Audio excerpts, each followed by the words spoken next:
ಸಿದ್ದರಾಮಯ್ಯ ವಿರುದ್ಧ ಪೊಲೀಸ್ ಅಧಿಕಾರಿ ದೂರು ನೀಡಿಲ್ಲ. ಭ್ರಷ್ಟಾಚಾರ ಕಾಯ್ದೆ 17A ಅಡಿ ತನಿಖೆಗೆ ಆದೇಶಿಸೋದಕ್ಕೆ ಸಾಧ್ಯವಿಲ್ಲ. ಮುಖ್ಯಮಂತ್ರಿಗಳ ಪರ ಅಭಿಷೇಕ್ ಮನು ಸಿಂಘ್ವಿ ವಾದವನ್ನ ಮಂಡಿಸ್ತಾ ಇದ್ದಾರೆ. ಸಿಎಂ ಪರ ವಕಾಲತ್ತು ವಹಿಸಿದ್ದಾರೆ ಹಿರಿಯ ವಕೀಲರು. ಸಿದ್ದರಾಮಯ್ಯ ವಿರುದ್ಧ ಪೊಲೀಸ್ ಅಧಿಕಾರಿ ಕೊಟ್ಟಂತಹ ದೂರಲ್ಲ. ಭ್ರಷ್ಟಾಚಾರ ಕಾಯ್ದೆ 17A ಅಡಿ ತನಿಖೆಗೆ ಆದೇಶಿಸೋದಕ್ಕೆ ಸಾಧ್ಯವಿಲ್ಲ ಅಂತ ಸಿಎಂ ಪರ ವಕೀಲರು ವಾದವನ್ನ ಮುಂದಿಟ್ಟಿದ್ದಾರೆ.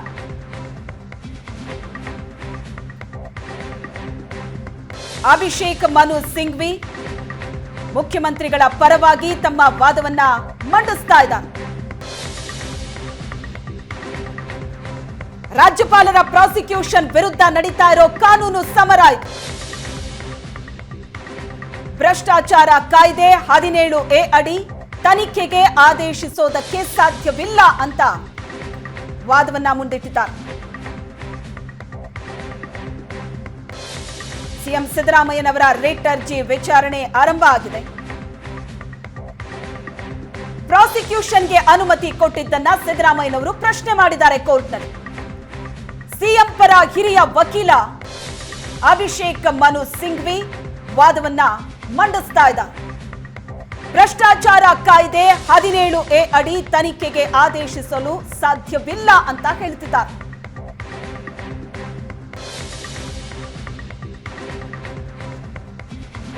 ರಾಜ್ಯಪಾಲ ವರ್ಸಸ್ ಸರ್ಕಾರದ ಮಧ್ಯೆ ನಡೀತಾ ಇರೋ ಪ್ರಾಸಿಕ್ಯೂಷನ್ ಫೈಟ್ ಇದು. ರಿಟ್ ಅರ್ಜಿ ವಿಚಾರಣೆ ಆರಂಭ ಆಗಿದ್ದು ಪ್ರಾಸಿಕ್ಯೂಷನ್ಗೆ ಅನುಮತಿ ಪ್ರಶ್ನೆ ಮಾಡಿದ್ದಾರೆ ಸಿದ್ದರಾಮಯ್ಯನವರು. ಸಿದ್ದರಾಮಯ್ಯನವರ ಪರ ಹಿರಿಯ ವಕೀಲರು ವಾದವನ್ನ ಮಂಡಿಸ್ತಾ ಇದ್ದಾರೆ.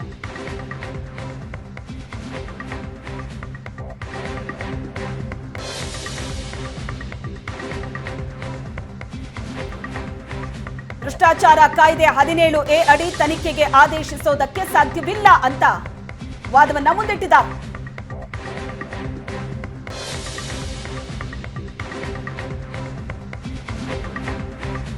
ಹೈಕೋರ್ಟ್ನಲ್ಲಿ ಸಿಎಂ ಸಲ್ಲಿಸಿದ್ದಂತಹ ಅರ್ಜಿಯ ವಿಚಾರಣೆ ನಡೀತಾ ಇದೆ.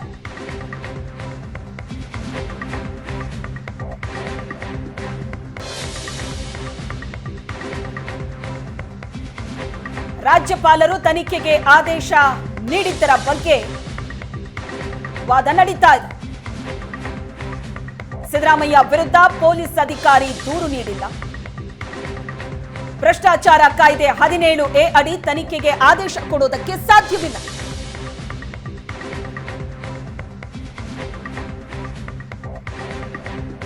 ಹಿರಿಯ ವಕೀಲರಾದ ಅಭಿಷೇಕ್ ಮನು ಸಿಂಘ್ವಿ ಸಿದ್ದರಾಮಯ್ಯನವರ ಪರ ವಾದ ಮಂಡಿಸ್ತಾ ಇದ್ದಾರೆ. ಸಂವಿಧಾನದ 163 ಕಾಯ್ದೆ ಅಡಿ ಕ್ಯಾಬಿನೆಟ್ ತೀರ್ಮಾನವನ್ನ ಒಪ್ಪಬೇಕಾಗತ್ತೆ.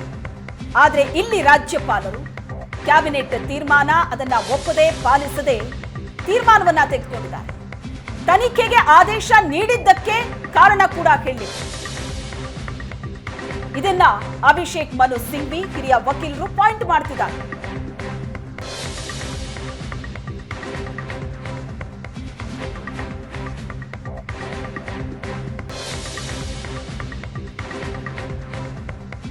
ಪ್ರಾಸಿಕ್ಯೂಷನ್ಗೆ ರಾಜ್ಯಪಾಲರು ಆದೇಶ ಮಾಡಿದ್ದಾರೆ ನಿಜ, ಆದ್ರೆ ಅದಕ್ಕೆ ಕಾರಣವನ್ನ ನೀಡಿಲ್ಲ. ಸಂವಿಧಾನದ 163 ಕಾಯ್ದೆ ಅಡಿ ಕ್ಯಾಬಿನೆಟ್ ತೀರ್ಮಾನವನ್ನ ಒಪ್ಪಬೇಕಾಗತ್ತೆ. ಅದನ್ನ ಪಾಲಿಸದೆ ರಾಜ್ಯಪಾಲರು ಇಲ್ಲಿ ತನಿಖೆಗೆ ಆದೇಶ ನೀಡಿದ್ದಾರೆ, ಅದಕ್ಕೆ ಕಾರಣ ಕೂಡ ನೀಡಿಲ್ಲ ಅಂತ ಕೋರ್ಟ್ನ ಮುಂದೆ ವಾದವನ್ನ ಇಟ್ಟಿದ್ದಾರೆ ಸಿಎಂ ಪರ ವಕೀಲರು.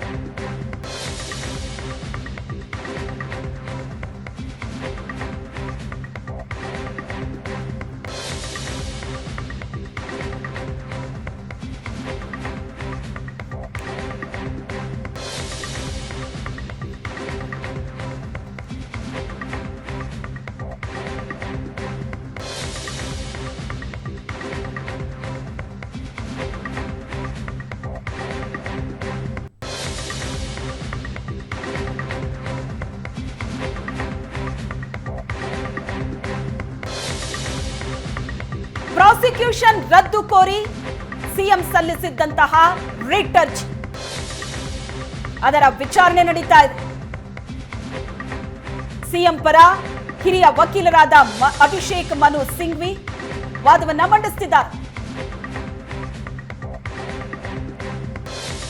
ಸಿದ್ದರಾಮಯ್ಯನವರ ವಿರುದ್ಧ ದೂರು ಕೊಟ್ಟಿದ್ದರ ಬಗ್ಗೆ, ರಾಜ್ಯಪಾಲರು ತೆಗೆದುಕೊಂಡಂತಹ ನಿರ್ಧಾರದ ಬಗ್ಗೆ ವಾದವನ್ನ ಮಾಡ್ತಾರೆ.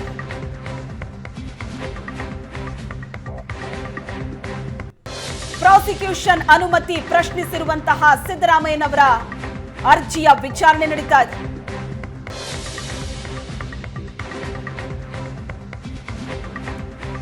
ತನಿಖೆಗೆ ಆದೇಶ ನೀಡಿದ್ದಕ್ಕೆ ಕಾರಣ ನೀಡಿಲ್ಲ ರಾಜ್ಯಪಾಲರು ಅನ್ನೋ ವಿಷಯವನ್ನ ಇಡ್ತಾ ಇದ್ದಾರೆ ಅಭಿಷೇಕ್ ಮನು ಸಿಂಘ್ವಿ, ಹಿರಿಯ ವಕೀಲರು.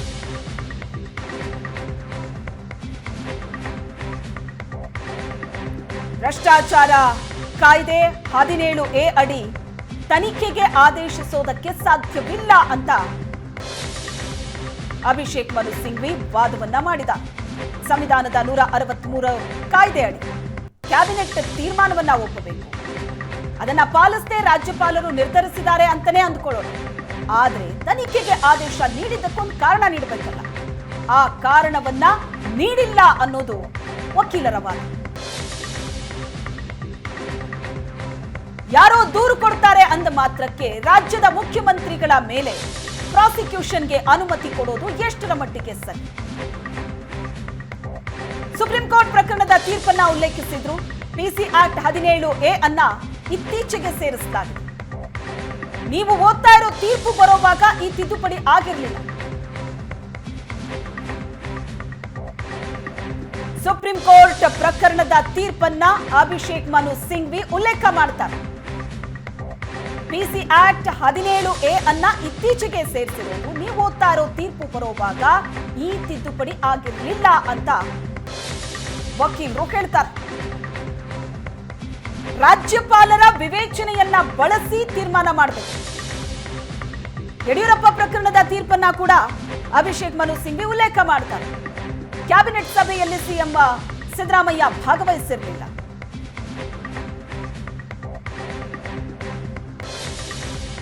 ರಾಜ್ಯಪಾಲರ ವಿವೇಚನೆಯನ್ನ ಬಳಸಿ ತೀರ್ಮಾನ ಮಾಡಬೇಕು. ಇದು ಅಲ್ಲಿ ನಡೀತಾ ಇರುವಂತಹ ವಾದ. ಕ್ಯಾಬಿನೆಟ್ ನಿರ್ಧಾರವನ್ನ ವಿವರವಾಗಿ ನೀಡಲಾಗಿದೆ. ಡಿಸಿಎಂ ನೇತೃತ್ವದಲ್ಲಿ ಚರ್ಚೆ ನಡೆಸಿ ತೀರ್ಮಾನ ಮಾಡಲಾಗಿದೆ. ಅಡ್ವೊಕೇಟ್ ಜನರಲ್ ಅಭಿಪ್ರಾಯವನ್ನು ಸಹ ಪಡೆಯಲಾಗಿದೆ. ಕ್ಯಾಬಿನೆಟ್ ಸಭೆಯಲ್ಲಿ ಸಿಎಂ ಸಿದ್ದರಾಮಯ್ಯನವರು ಇರಲಿಲ್ಲ. ಸಿಎಂ ನೇತೃತ್ವದಲ್ಲಿ ನಡೆಯುವಂತಹ ಕ್ಯಾಬಿನೆಟ್ ಸಭೆ. ಆದ್ರೆ ಇಂಥದೊಂದು ಆರೋಪ ಕೇಳಿ ಬಂದ ಹಿನ್ನೆಲೆ ಸಭೆಯಿಂದ ಹೊರಗುಳಿದಿದ್ರು ಸಿದ್ದರಾಮಯ್ಯನವರು.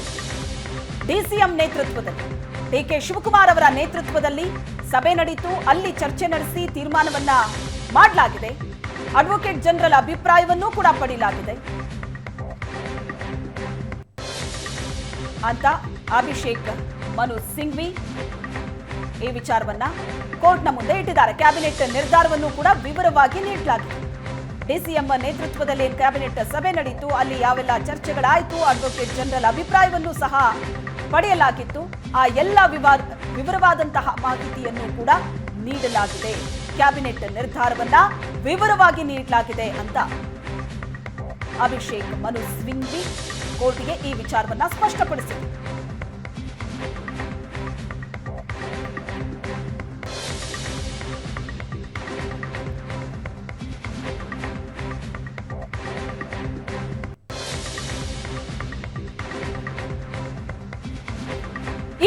ವರ್ಷದ ಹಳೆಯ ಮಧ್ಯಪ್ರದೇಶದ ಕೇಸನ್ನ ಉಲ್ಲೇಖ ಮಾಡಿದ ಸರಿಯಲ್ಲ.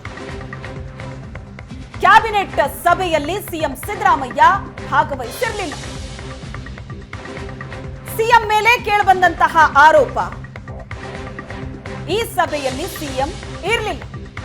ಡಿಸಿಎಂ ಡಿಕೆ ಶಿವಕುಮಾರ್ ನೇತೃತ್ವದಲ್ಲಿ ನಡೆದಂತಹ ಸಭೆ ಆಗಿದೆ. ಕ್ಯಾಬಿನೆಟ್ ಸಭೆಯಲ್ಲಿ ಸಿಎಂ ಸಿದ್ದರಾಮಯ್ಯ ಭಾಗವಹಿಸಿರಲಿಲ್ಲ. ಕ್ಯಾಬಿನೆಟ್ನಲ್ಲಿ ಏನೆಲ್ಲ ನಿರ್ಧಾರವನ್ನ ತೆಗೆದುಕೊಳ್ಳಲಾಯಿತು ವಿವರವಾಗಿ ನೀಡಲಾಗಿದೆ. 20 ವರ್ಷದ ಹಳೆಯ ಮಧ್ಯಪ್ರದೇಶದ ಕೇಸನ್ನ ಉಲ್ಲೇಖಿಸಿದ್ದು ಸರಿಯಲ್ಲ ಅಂತ ಹಿರಿಯ ವಕೀಲ ಅಭಿಷೇಕ್ ಮನು ಸಿಂಘ್ವಿ ವಾದವನ್ನ ಮಂಡಿಸಿದ್ದಾರೆ.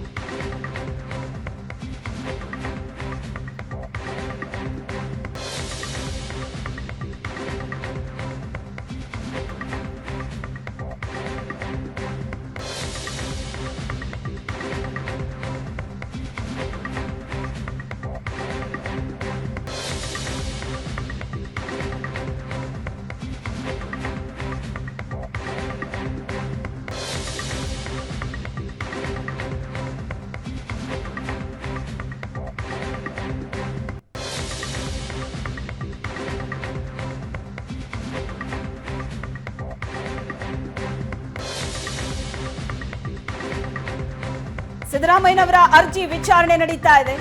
1992ರಲ್ಲಿ ಜಮೀನು ನೋಟಿಫೈ ಮಾಡಲಾಗಿತ್ತು.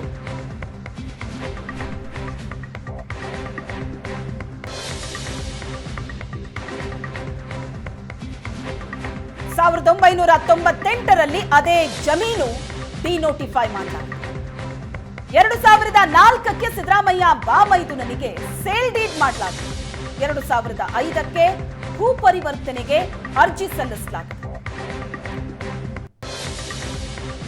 1998ರಲ್ಲಿ ಡಿನೋಟಿಫೈ ಮಾಡಿದಂತ ಜಮೀನದು. 2004ಕ್ಕೆ ಸಿದ್ದರಾಮಯ್ಯನವರ ಬಾಮೈದನಿಗೆ ಸೇಲ್ ಡೀಡ್ ಆಗಿದೆ. 2005ಕ್ಕೆ ಭೂ ಪರಿವರ್ತನೆಗೆ ಅಂತ ಅರ್ಜಿಯನ್ನ ಸಲ್ಲಿಸಲಾಗಿದೆ. ಯಾವ ಭೂಮಿಯ ವಿಚಾರ ಈಗ ಇಷ್ಟೆಲ್ಲ ಜಟಾಪಟಿಗೆ ಕಾರಣವಾಗ್ತಾ ಇದೆಯೋ ಅದರ ಬಗ್ಗೆ ವಕೀಲರು ಡೀಟೇಲ್ಸ್ ಅನ್ನ ಕೊಡ್ತಿದ್ದಾರೆ. ಕೋರ್ಟಿನ ಮುಂದೆ ವಿವರವಾದ ಮಾಹಿತಿಯನ್ನ ನೀಡುತ್ತಿದ್ದಾರೆ. ಆ ಜಮೀನಿನ ಇತಿಹಾಸ 2004ಕ್ಕೆ ಸಿದ್ದರಾಮಯ್ಯನವರ ಪತ್ನಿಯ ಅಣ್ಣನಿಗೆ ಸೇಲ್ ಡೀಡ್ ಮಾಡಲಾಗಿದೆ. 2010ರಲ್ಲಿ ಪಾರ್ವತಿ ಅವರಿಗೆ, ಸಿದ್ದರಾಮಯ್ಯನವರ ಪತ್ನಿ ಪಾರ್ವತಿ ಅವರಿಗೆ ಗಿಫ್ಟ್ ರೂಪದಲ್ಲಿ ಹೋಗಿರುವಂತ ಜಮೀನದು. 2014ರಲ್ಲಿ ಭೂಮಿಗೆ ಪರಿಹಾರ ಕೋರಿ ಅರ್ಜಿ ಸಲ್ಲಿಕೆಯಾಗಿದೆ. 2010ರಲ್ಲಿ ಮುಖ್ಯಮಂತ್ರಿಗಳ ಪತ್ನಿಗೆ ಸಹೋದರ ಗಿಫ್ಟ್ ಡೀಡ್ ಮಾಡಿದ್ದಾರೆ. ಈ ಯಾವ ವರ್ಷದಲ್ಲೂ ಸಿದ್ದರಾಮಯ್ಯನವರು ಅಧಿಕಾರದಲ್ಲಿರಲಿಲ್ಲ. 2014ರಲ್ಲಿ ಭೂಮಿಗೆ ಪರಿಹಾರ ಕೋರಿ ಅರ್ಜಿ ಸಲ್ಲಿಕೆಯಾಗಿರುವುದು.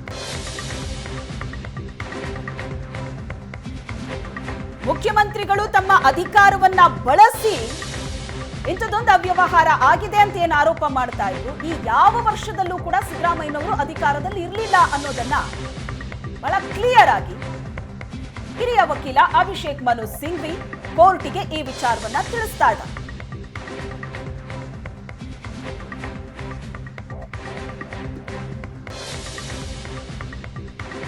ಈ ಪ್ರಕರಣದಲ್ಲಿ ಈ ಜಾಗದ ಬಗ್ಗೆ ಮಾಹಿತಿಯನ್ನ ಕೊಡ್ತಾ ಇದ್ದಾರೆ. ಈ ಭೂಮಿಯ ವಿಚಾರ ಏನೀಗ ಇಷ್ಟು ಜೋರಾಗಿ ಸದ್ ಮಾಡ್ತಾ ಇದೆ, ಈ ಭೂಮಿಯ ಹಿಸ್ಟ್ರಿಯನ್ನ, ಯಾವ್ಯಾವ ವರ್ಷ ಏನೇನಾಯ್ತು ಅನ್ನೋದನ್ನ ಕೋರ್ಟ್ನ ಮುಂದೆ ಮಾಹಿತಿ ಕೊಡ್ತಾ ಇದ್ದಾರೆ. ಆದ್ರೆ ಆ ಯಾವ ವರ್ಷವೂ ಕೂಡ ಸಿದ್ದರಾಮಯ್ಯನವರು ಅಧಿಕಾರದಲ್ಲಿ ಇರಲಿಲ್ಲ ಅಂತ. ಸಿದ್ದರಾಮಯ್ಯನವರು ಕೂಡ ಅದನ್ನೇ ಕೇಳ್ತಾ ಇರೋದು. ಮೊದಲು ಈ ಜಮೀನು ನನಗೆ ನೀಡಿದಂತ ಸಂದರ್ಭದಲ್ಲೂ ಕೂಡ ಅಧಿಕಾರದಲ್ಲಿದ್ದು ನಾನಲ್ಲ, ಬಿಜೆಪಿ ಪಕ್ಷ ಅಧಿಕಾರದಲ್ಲಿತ್ತು. 2022ರಲ್ಲಿ ಸೈಟ್ಗಳ ಕ್ರಯ ಆಗಿದೆ. ಸಿಂಘ್ವಿ ವಾದವನ್ನ ಮಾಡ್ತಿದ್ದಾರೆ. ಡಿನೋಟಿಫೈ ಆಗಿದ್ದ ಜಮೀನನ್ನ ಮೂಡ ಸೈಟ್ ಮಾಡಿ ಮಾರಿದೆ. 2020ರಲ್ಲಿ ಭೂಮಿಗೆ ಪರಿಹಾರವಾಗಿ ನಿವೇಶನಗಳನ್ನ ಹಂಚಿದ್ದಾರೆ. 2022ರಲ್ಲಿ ಸೈಟ್ಗಳ ಕ್ರಯ ಆಗಿದೆ ಅಂತ ಅಭಿಷೇಕ್ ಮನು ಸಿಂಘ್ವಿ ವಾದ ಮಾಡ್ತಿದ್ದಾರೆ. ಮೂಡ ಸೈಟ್ನ ವಿಚಾರ ಈಗ ಸಿದ್ದರಾಮಯ್ಯನವರನ್ನ ಹೈಕೋರ್ಟ್ಗೆ ತಂದು ನಿಲ್ಲಿಸಿದೆ.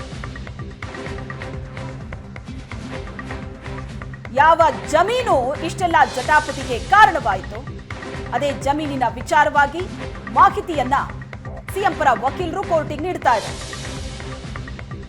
ಅಧಿಕಾರದ ದುರ್ಬಳಕೆ ಅಲ್ಲವೇ ಅಲ್ಲ ಅಂತ. ಯಾಕಂದ್ರೆ ಆ ಯಾವ ವರ್ಷಗಳಲ್ಲೂ ಕೂಡ ಸಿದ್ದರಾಮಯ್ಯನವರು ಅಧಿಕಾರದಲ್ಲೇ ಇರಲಿಲ್ಲ.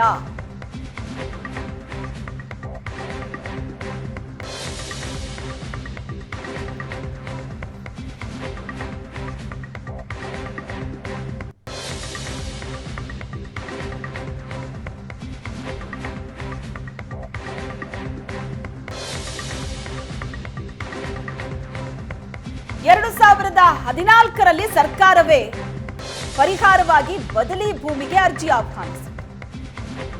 2024ರಲ್ಲಿ ಈಗ ಸಿದ್ದರಾಮಯ್ಯರವರನ್ನ ಗುರಿಯಾಗಿಸಿಕೊಂಡು ಈ ತರ ಟಾರ್ಗೆಟ್ ಮಾಡಲಾಗ್ತಾ ಇದೆ. ಸರ್ಕಾರವೇ ಬದಲಿ ಭೂಮಿಗೆ ಅರ್ಜಿಯನ್ನ ಆಹ್ವಾನಿಸಿದ್ದು 2014ರಲ್ಲಿ.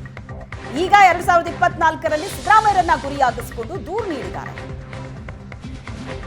1992ರಿಂದ ಈ ಜಮೀನಿನ ವಿಚಾರವಾಗಿ ಏನೆಲ್ಲ ಬೆಳವಣಿಗೆಗಳಾಯ್ತೋ ಎಲ್ಲವನ್ನ ಬಿಟ್ಟು ಇಲ್ಲಿ ಮುಖ್ಯಮಂತ್ರಿಗಳನ್ನೇ ಗುರಿಯಾಗಿಸಿಕೊಂಡಿದ್ದಾರೆ. ಹಿರಿಯ ವಕೀಲರು ವಾದವನ್ನ ಮಾಡ್ತಿದ್ದಾರೆ. 92ರಿಂದ 2024ರವರೆಗೆ ಭೂ ಪರಿವರ್ತನೆ ಸೇಲ್ ಡೀಡ್ ಮಾಡಿದವರನ್ನ ಬಿಟ್ಟಿದ್ದಾರೆ. 2024ರಲ್ಲಿ ಸಿದ್ದರಾಮಯ್ಯರನ್ನೇ ಗುರಿಯಾಗಿಸಿಕೊಂಡು ದೂರನ್ನ ನೀಡಿದ್ದಾರೆ. 2014ರಲ್ಲೇ ಸರ್ಕಾರವೇ ಬದಲಿ ಭೂಮಿಗೆ ಪರಿಹಾರವಾಗಿ ಅರ್ಜಿ ಆಹ್ವಾನಿಸಿದೆ. 32 ವರ್ಷಗಳು ನಡೆದ ಈ ಪ್ರಕ್ರಿಯೆಯಲ್ಲಿ ನೂರಾರು ಜನ ಭಾಗಿಯಾಗಿದ್ದಾರೆ. ಅವರನ್ನೆಲ್ಲ ಬಿಟ್ಟು ಸಿದ್ದರಾಮಯ್ಯರನ್ನೇ ಟಾರ್ಗೆಟ್ ಮಾಡಿದ್ಯಾಕೆ? ಯಾಕೆ ಅವರ ವಿರುದ್ಧವೇ ದೂರು ಕೊಟ್ಟಿದ್ದಾರೆ? ಒಬ್ಬ ಖಾಸಗಿ ವ್ಯಕ್ತಿಯ ದೂರನ್ನ ಆಧರಿಸಿ ತನಿಖೆಗೆ ಆದೇಶ ನೀಡಿದ್ದಾರೆ ರಾಜ್ಯಪಾಲರು. ಒಬ್ಬ ಖಾಸಗಿ ವ್ಯಕ್ತಿ ಕೊಟ್ಟಂತಹ ದೂರನ್ನ ಆಧರಿಸಿ 32 ವರ್ಷ ಒಟ್ಟು 32 ವರ್ಷ ನಡೆದಂತಹ ಪ್ರಕ್ರಿಯೆಯಲ್ಲಿ ನೂರಾರು ಜನ ಭಾಗಿಯಾಗಿದ್ದಾರೆ. ಆದರೆ ಸಿದ್ದರಾಮಯ್ಯನವರ ವಿರುದ್ಧವೇ ಯಾಕೆ ದೂರನ್ನ ಕೊಟ್ಟಿದ್ದಾರೆ ಅಂತ ಹಿರಿಯ ವಕೀಲರು ಪ್ರಶ್ನೆ ಮಾಡ್ತಿದ್ದಾರೆ.